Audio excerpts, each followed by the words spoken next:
இப்ப நடக்கிற ஆராதனை யமகா சத்தம் நின்றுதுன்னா அங்கேயும் சத்தம் நின்று. ஹலோ, ஓப்பனா பேசுறேன் நான், பேசுங்க. உங்க கனெக்ஷன் எல்லாம் ஆராதனை நடத்துற ஆளோடையும் யமகா மியூசிக்கோடையும் தான் இருக்கு. மியூசிக் நின்னுச்சுன்னா உன் வர்ஷிப் நிக்குது. அப்ப உனக்கும் ஆண்டவருக்கு கனெக்ஷன் இல்ல. ஹலோ, இருக்கிறீங்களா இல்லையா? ஏங்க, இன்னைக்கு சபையுடைய நிலை என்ன? மைக் நின்னுச்சுன்னா அங்கேயே சத்தம் நின்று.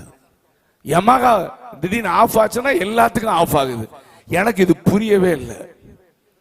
ஆனா முதல்ல ஆதி திருச்சபை நான் பார்த்த சபையில இவ்வளவு பெரிய எக்யூப்மெண்ட்ஸ் இல்ல, ஆனா ஆராதிக்க ஆரம்பிச்சாங்கன்னா ஆராதனை நிறுத்த முடியாது.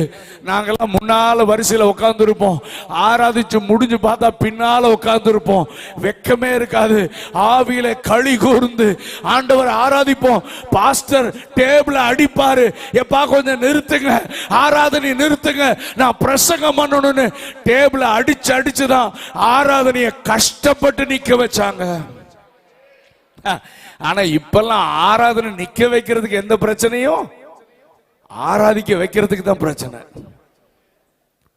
ஆமா, எல்லாத்தையும் கொண்டு வந்து ஸ்பெஷலிஸ்ட் எல்லாம் கூட்டிட்டு வந்து அடிச்சு ட்ரம்ம உருட்டி, அதுவும் கன்னியாகுமரி மாவட்டத்தில் ஒரு சில கீபோர்டு அந்த ரிதம் ஸ்பீடு அதுக்கு மேல கிடையாது.